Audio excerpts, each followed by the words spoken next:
નમસ્કાર દર્શક મિત્રો, વીટીવીના જ્ઞાન, આધ્યાત્મ અને જ્યોતિષના ત્રિવેણી સંગમરૂપ કાર્યક્રમ એટલે કે ભવિષ્ય દર્શન કાર્યક્રમમાં આપનું સ્વાગત છે. હું છું અંકુર રાવલ. જન્મકુંડળી તમને તમારા ભવિષ્યનો સંકેત આપે કે તમે જે દિશામાં જઈ રહ્યા છો, જે દિશામાં કામ કરી રહ્યા છો, તે દિશા તમને અનુકૂળ છે કે નહીં. અનુકૂળ નથી તો કેવી રીતે તમે એ દિશાને અનુકૂળ બનાવી શકો, એની ચાવી પણ કુંડળીમાં સમાયેલી પડેલી છે. બસ ગોતનારો કોઈ જોઈએ તો તમને ચોક્કસથી કાર્ય સફળતા મળે છે. ત્યારે આજે દિન વિશેષમાં શું છે ખાસ તે જાણીશું, તેમજ 12 રાશિઓનું રાશિ ભવિષ્ય અને આપના ફોન કોલ્સના ઉત્તર તો ખરા જ, જેના માટે આપણી સાથે સ્ટુડિયોમાં જોડાયા છે જ્યોતિષાચાર્ય ડોક્ટર મહેન્દ્રભાઈ પંડ્યા. મહેન્દ્રભાઈ, સ્ટુડિયોમાં આપનું ખૂબ ખૂબ સ્વાગત. જય ગણેશ. જય ગણેશ. ધન્યવાદ. મહેન્દ્રભાઈ, સૌથી પહેલા આજનું પંચાંગ આપણા દર્શક મિત્રોને જણાવશો. શ્રી ગણેશાય નમઃ. તદૈવ લગ્નમ સુદિનમ તદૈવ તારાબલમ ચંદ્રબલમ તદૈવ વિદ્યાબલમ દેવબલમ તદૈવ લક્ષ્મીપતે તે ત્રિયુગમ સ્મરામી. જ્ઞાન, આધ્યાત્મિકતા અને જ્યોતિષના ત્રિવેણી સંગમમાં સૌ દર્શક મિત્રોનું હાર્દિક સ્વાગત કરું છું. પંચાંગથી શરૂઆત કરીએ તો 4/12/2025 આજે વાર છે ગુરુવાર. માસાના માઘ શીર્ષોસ્મી, માગશર મહિનો ચાલી રહ્યો છે. શુક્લ પક્ષને આજે ચાલે છે ચતુર્દશી, એટલે 14 છે આજે. સવારમાં 8 કલાક અને 37 મિનિટ સુધી આ ચાલે, ત્યારબાદ પૂર્ણિમાની શરૂઆત થાય છે.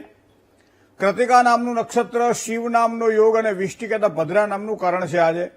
વૃષભ રાશિ છે, અક્ષર છે બ વ ઉ. તો વૃષભ રાશિવાળા જાતકો માટે આજનો દિવસ મંગલમય રહેશે. સાથે સાથે જે કોઈ જાતકોનો જન્મ થાય એની વૃષભ રાશિ રહેશે. આમ તો એમ કહેવાય છે કે 8 કલાક ને 38 મિનિટ પછી પૂર્ણિમાની શરૂઆત થાય છે, પણ ઉદ્યાન તિથિ લેવાના કારણે પૂનમનું જે વ્રત જે કરતા હોય એના માટે આવતીકાલે પૂનમની તિથિ માન્ય ગણાશે. જય ગણેશ. બિલકુલ મહેન્દ્રભાઈ, હવે દિન વિશેષમાં શું છે ખાસ આપણા દર્શક મિત્રો માટે? દિન વિશેષની જો વાત કરવામાં આવે આજના દિવસ માટે તો અંકુરભાઈ, ઘણા બધા આપણને પ્રશ્નો મળતા હોય છે. એમાં ખાસ કરી 2 પ્રશ્નોને પ્રાધાન્ય આપણે ઘણા બધા જોઈએ કે ટેલિફોનિક માધ્યમથી અથવા તો પત્ર દ્વારા આપણને મળતા હોય છે. એમાં એક વસ્તુ એ છે કે લગ્ન યોગ ક્યારે અને આગળ જતા ભવિષ્ય કેવું, એ પ્રશ્ન મોટા ભાગે પૂછાતો હોય છે. અને બીજો જે પ્રશ્ન છે એ નોકરી ક્યારે મળશે અને એમાં સરકારી નોકરીના યોગ છે કે કેમ, અથવા તો ધંધો કરશે કે એ આજીવિકા કઈ રીતે પોતે કરી શકશે. આ વસ્તુ આપણને પ્રશ્નો પૂછાતા હોય છે. ઘણી વખત દર્શકોને એવું લાગે કે 1 સેકન્ડ 2 સેકન્ડને જોયા પછી મહારાજ તરત જવાબ આપી દે છે, પણ આની પાછળ કેટલા સખત સમયની મહેનત હોય છે. બરાબર છે. તમે તમારી કુંડળીની અંદર કદાચ જો જોવા જાઓ તો ઘણી બધી બાબતો એવી છે કે જે આપણા માટે અભ્યાસકારક ગણાય છે, કારણ કે એના વગર તમે યોગ્ય ડિસિઝન ન લઈ શકો. હવે તમે સરકારી નોકરીની વાત કરતા હોય ત્યારે ઘણા બધા આમાં 12-15 જણાના એવા પ્રશ્નો છે. તો મેં કીધું સાગમથી આપણે પ્રશ્નોના જવાબ લઈ લઈએ કે તમારી કુંડળીમાં જો આવા યોગો હોય તો તમને સરકારી નોકરીના ચાન્સ વધારે મળે. તો જન્મ કુંડળીની અંદર 3 સ્થાનને પ્રાધાન્ય આપવામાં આવે છે નોકરી માટે, જેને સંસ્કૃતની અંદર જ્યોતિષ શાસ્ત્રની અંદર ત્રિષડાય એવો શબ્દ પ્રયોગ કરેલો છે. તો ત્રિષળ આય, ત્રિ એટલે ત્રીજું, ષળ એટલે છઠ્ઠું અને આય એટલે 11મું. તો 3, 6 અને 11મા સ્થાનના ગ્રહોને પ્રાધાન્ય આપવામાં આવે છે. તમે શું કરશો તો એ પ્રાધાન્યતા છે પરાક્રમની. તો પરાક્રમ છે કે નહીં તમારું, મતલબ કે તમે સારું ભણ્યા છો કે નહીં, સારી રીતે અભ્યાસની અંદર સારા માર્ક્સ લાવ્યા છો કે નહીં, દરેક કરતા તમે તો વિશિષ્ટ કંઈક પ્રાપ્ત કર્યું છે કે નહીં. તો એ વસ્તુ તમને ત્રીજા સ્થાન દ્વારા જોવા મળશે જન્મ કુંડળીમાં. હવે ત્રિષળ, ષળ એટલે છઠ્ઠું સ્થાન. આમ તો છઠ્ઠું સ્થાન એ સત્રનું સ્થાન માનવામાં આવે છે, પણ નોકરી માટે પણ 6ઠ્ઠા સ્થાનને પ્રાધાન્ય આપવામાં આવે છે. ખાસ કરી સરકારી નોકરી, એમાં ઊંચા હોદ્દાવાળી નોકરી હોય ત્યારે 6ઠ્ઠા સ્થાનને વિશેષ કરી જોવાનું હોય છે. સાથે સાથે એક સ્થાન એવું પણ છે કે જે તમને એના દ્વારા લાભ થશે કે કેમ. ઘણી વખત લોકોને નોકરી મળે છે તો કાં તો હંગામી ધોરણે મળે છે, જેના કારણે નોકરી છૂટી જાય છે, અથવા તો એટલી બધી પ્રેશરવાળી નોકરી મળે છે કે પોતે નોકરીને છોડીને ધંધા તરફ વળે છે, અથવા તો કોઈ પણ પ્રાઇવેટ ક્ષેત્રની અંદર કામ કરવા માટે તત્પર બને છે. કોઈ સારું ક્વોલિફિકેશન હોય અને કોઈ જગ્યાએ ઓપોર્ચ્યુનિટી જ્યારે મળતી હોય ત્યારે ઘણા વિદ્યાર્થીઓ એ પોતે આગળ વધે છે, સરકારી નોકરી મેળવે પણ છે, પણ પછી નથી ફાવતું એટલે નીકળી જતા હોય છે. તો એ આવકનું જે માધ્યમ જે છે એ 11મું સ્થાન છે મિત્રો. તો આ કુંડળીના વસ્તુને ધ્યાનમાં રાખવી રહી. એથી બીજી તમે વિશેષ વાત કરું કે 9મું સ્થાન કુંડળીની અંદર ભાગ્ય સ્થાન માનવામાં આવે છે. અને ભાગ્યશાળીને ભૂત રડે. ઘણી વખત ઓછા ટકાવારીવાળાને સારી સરકારી નોકરી મળે, એ કંઈક ભાગ્ય હોય, બાપ દાદા જે કહેવાય કંઈક પેલું હોય તો કંઈક થાય, મળી શકે છે. તો ઘણી વખત આ ભાગ્ય સ્થાન જે છે એ કુંડળીમાં 9મું સ્થાન માનવામાં આવે છે. અને ભાગ્ય દ્વારા તમારું ઘડતર અને એના દ્વારા સરકારી નોકરીના યોગો એ 10મું સ્થાન છે.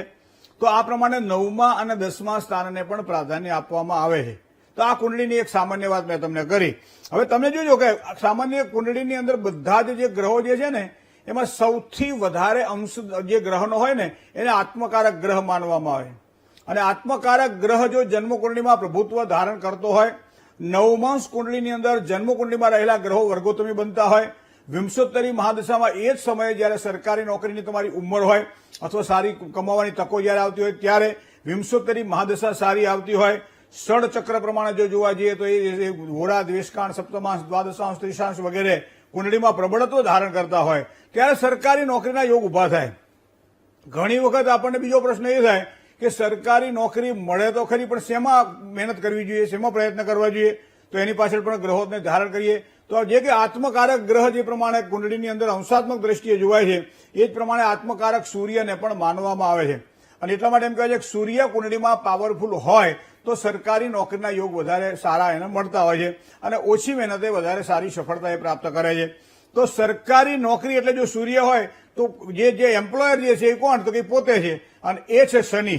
તો શનિ અને સૂર્ય બંને કુંડળીમાં જો પાવરફુલ હોય, સમસપ્તક યોગમાં આવતા હોય, બંને પ્રબળ, માનો કે તુલા રાશિનો શનિ હોય, મેષ રાશિનો કે સિંહ રાશિનો એ સૂર્ય હોય, તો એવા સમયે સરકારી નોકરીના યોગો એને વધારે સારા રીતે મળે છે અને ધીમે ધીમે આગળ વધી શકે છે.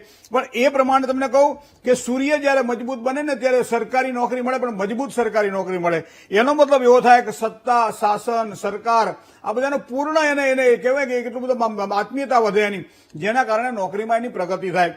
પણ હવે આ એક જ ગ્રહ તમને નોકરી અપાવે એવું નથી. ઘણી વખત તમે શેમાં કામ, કારણ કે નાના મોટા ઘણા બધા એવા કામ હોય છે, તો એવા સમયે તમે ચંદ્રના બળને ધ્યાનમાં લઈ લો. એ સાથે છે કે રાહુ કેતુ સુધી તમે ધ્યાનમાં લઈ લો. હું તમને બહુ ટૂંકમાં વાત કરું આ બધી વસ્તુઓની કે માસ કોમ્યુનિકેશન હોય અથવા કોમ્પ્યુટર લગતા કામકાજ હોય ત્યારે તમારે એમાં કામકાજ કરવાનું, એમાં નોકરી કરવાની હોય તો તમારી કુંડલીમાં ચંદ્ર બળવાન જોઈએ.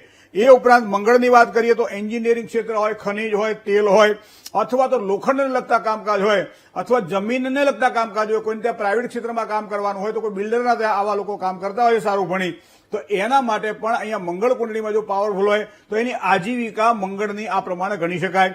બુધની જો વાત કરીએ તો બુદ્ધિનો કારક, જ્ઞાન તંતુઓનો દેવ એ બુધ છે. તો આવા સમયે બુધ જે છે ટીચિંગ હોય, એકાઉન્ટન્ટ ક્ષેત્ર હોય, અથવા શેર બજાર હોય, વકીલાત હોય, આવી બધી બાબતોની અંદર બુધ હંમેશા જો પાવરફુલ હોય તો એવા વ્યક્તિઓ આ બધું ઢળે છે અને પોતે પોતાની કારકિર્દી બનાવે છે. એ ઉપરાંત ગુરુની વાત કરીએ તો મોટાભાગે જોયું છે મેં ટેક્સટાઇલ ક્ષેત્ર સાથે જે જોડાયેલા છે, વેપારી વર્ગ એવો છે કે જે કપડા સાથે જોડાયેલો છે, એની કુંડળીની અંદર તમને ગુરુ પાવરફુલ જોવા મળશે. એ ઉપરાંત ઇલેક્ટ્રોનિક્સ કોઈ પણ પ્રકારની વસ્તુઓ હોય તો એની પાસે તમને બૃહસ્પતિ કહેતા ગુરુનું બળ જોવા મળશે. તો આ બધી, જ્યોતિષની વાત કરો, આધ્યાત્મિકતાની વાત કરો, અત્યારે તો જ્યોતિષ અને આધ્યાત્મિકતા એક મોટો બિઝનેસ બની ગયો છે. ઘણું લાખોનું ટર્નઓવર, કરોડોનું ટર્નઓવર છે આની અંદર, બરોબર. તો આ પણ એક તમને આવડવું જોઈએ, મૂળ કામ તમારી પદ્ધતિ વ્યવસ્થિત હોવી જોઈએ. તો એ પ્રમાણે તમે બૃહસ્પતિ જો કુંડળીમાં પાવરફુલ હોય તો તમે આ પ્રમાણે કરી શકો છો. હવે શુક્ર જે છે કુંડળીની અંદર, શુક્ર એ સૌંદર્યનો કારક માનવામાં આવે છે. મતલબ કે ફિલ્મની વાત હોય, વિડીયોગ્રાફીની વાત હોય, ખાણીપીણીને લગતી બાબતમાં માનો રેસ્ટોરન્ટ ચાલુ કરવી છે, કોઈ ખાણીપીણીની આપણે પસંદગી કરવી છે, તો આવા સમયે શુક્ર જો કુંડળીમાં પાવરફુલ હોય તો સારી સફળતા અપાવે. એ ઉપરાંત રમતગમતની અંદર પણ એમ કહેવાય છે કે શુક્રનું બળવાન હોવું જરૂરી છે. રમતગમતમાં સંતાન કદાચ નાનપણથી જ ક્યાંક સારું કોઈ રમતો હોય તો એવા સમયે આ વસ્તુ તમે ધ્યાનમાં રાખો તો તમને ખબર પડી જાય કે શુક્ર બળવાન છે, મતલબ કે કંઈક આગળ વધી શકશે. એ ઉપરાંત કપડાને લગતા કામકાજ હોય, થિયેટરને લગતા કામકાજ હોય તો આવા સમયે તમને શુક્ર પાવરફુલ જોવા મળે. હવે વાત શનિની કરીએ તો શનિ કુંડળીમાં જો પાવરફુલ હોય તો કયા ક્ષેત્રમાં એ પોતે નિપુણ બને અને આગળ વધી શકે છે? તો પ્રાઇવેટ નોકરી એ શનિના પેલાથી વધારે મળે. ગવર્મેન્ટ જોબ કરતા પ્રાઇવેટ જોબ કરી અને એટલું જ કમાય છે, અથવા કોર્પોરેટ ક્ષેત્ર સાથે કામકાજ કરે, વ્હાઇટ કોલર જોબ મેળવે, અથવા પોતાની બૌદ્ધિક કૌશળતાનો ઉપયોગ કરી અને કામમાં આગળ વધી શકે. આ શનિ મહારાજ હંમેશા કર્મઠતાનો કારક ગ્રહ માનવામાં આવે છે, મહેનતનો ગ્રહ માનવામાં આવે છે, ન્યાય અને નીતિનો ગ્રહ માનવામાં આવે છે. તો એને આવી સરકારી નોકરી કરતા પ્રાઇવેટ ક્ષેત્રમાં કામકાજ કરે તો એને સારા સફળતાના ચાન્સ મળે છે. એ ઉપરાંત ઇલેક્ટ્રિસિટીની વાત કરો, ટેકનિકલી વર્કની વાત કરો, કન્સ્ટ્રક્શનને લગતી વાત કરો તો એની અંદર શનિ તમને પાવરફુલ જોવા મળે છે. હવે સૌથી વધારે કનિષ્ઠ જેને કહી શકાય એ રાહુ છે. 2 નંબરના ધંધા જેને કરવાના હોય એની કુંડળીમાં મિથુન રાશિમાં રાહુ અથવા તો ધન રાશિમાં કેતુ હોવો જોઈએ. શેર બજારને લગતા કામકાજ કરવાના હોય કે 10:30-11 વાગે શરૂ કરે અને 3:30 વાગે એની પૂર્ણાવધિ થઈ જતી હોય તો આવા સમયે આ વસ્તુને ધ્યાનમાં રાખે. ઘણી વખત તમે જુઓ સવારમાં એ 11-11:30 વાગ્યા સુધીમાં ખાસું કમાઈ લે અને 2:30-3 વાગે એટલે બધું પાછું એ નાખી દે. એટલે સવારમાં જયારે ઉઠીને કામકાજ કરે એટલે હર્ષદ મહેતા અને બપોરે ઉઠે ત્યારે નરસિંહ મહેતા. તો આ બધી વસ્તુઓ રાહુ દ્વારા આપણને જોવા મળે છે. રાહુ જો પાવરફુલ હોય તો આ વસ્તુ બની શકે છે. સાથે સાથે 2 નંબરના વ્યસનવાળા કાર્યો જે હોય અથવા તો કોઈ બજાર એજન્ટ, દલાલી, કાળા બજાર, આ બધા કનિષ્ઠ કાર્યો જેને કહેવામાં આવે છે તો આવા કનિષ્ઠ કાર્યની અંદર પણ રાહુ અને કેતુનું બળ જોવાય છે. તો મિત્રો હવે આ એક જ વસ્તુ ગ્રહ ગણિત હોય અને જો આ રીતે નોકરીના ચાન્સ મળતા હોય તો સરકારી નોકરીમાં મને જશ મળશે કે પ્રાઇવેટ ક્ષેત્રમાં મને જશ મળશે એ આપણી કુંડળી આપણને કહી દેતા હોય છે. ઘણી વખત સરકારી નોકરી માટે અધિક મહેનત કરવા છતાં પરિણામ જયારે નથી મળતા હોતા ત્યારે કુંડળી જોવડાવી જોઈએ અને એના કારણે સરકારી નોકરીના યોગ છે કે પછી પ્રાઇવેટ ક્ષેત્રમાં કામ કરીએ. કારણ કે 22, 23, 24 ને 25 વર્ષ થાય ત્યાં સુધી નોકરી મળી જવી જોઈએ. વધુ 27 વર્ષ સુધી નોકરી મળી જવી જોઈએ. પણ 36 વર્ષ થાય, 37 વર્ષ થાય અને પછી કોઈ જયારે અમને પ્રશ્ન પૂછે કે ભાઈ અમને સરકારી નોકરીના યોગ ક્યારે ઉભા થશે ત્યારે અમને એમ થાય કે હવે શરીરના અડધા હાડકા તો અમને તમારા ગહાઈ ગયા બેહી મોબાઈલ ને મંત્રી બરોબર છે. તો હવે તો કંઈક વળગો ડાળીએ જેના કારણે મા બાપને થોડી શાંતિ થાય. તો મિત્રો આ બધી વાતો શિખામણની નથી પણ જીવનમાં કંઈક કરી છૂટવાની છે અને કરી છૂટવું જયારે કંઈક હોય, કંઈક મેળવવાની જયારે વાત હોય ત્યારે નક્ષત્રના ગ્રહના બળને જો ધ્યાનમાં રાખવામાં આવે તો સરકારી નોકરી મળશે કે પ્રાઇવેટ નોકરી મળશે આ આપણને ખબર પડી જતી હોય છે. જય ગણેશ. બિલકુલ.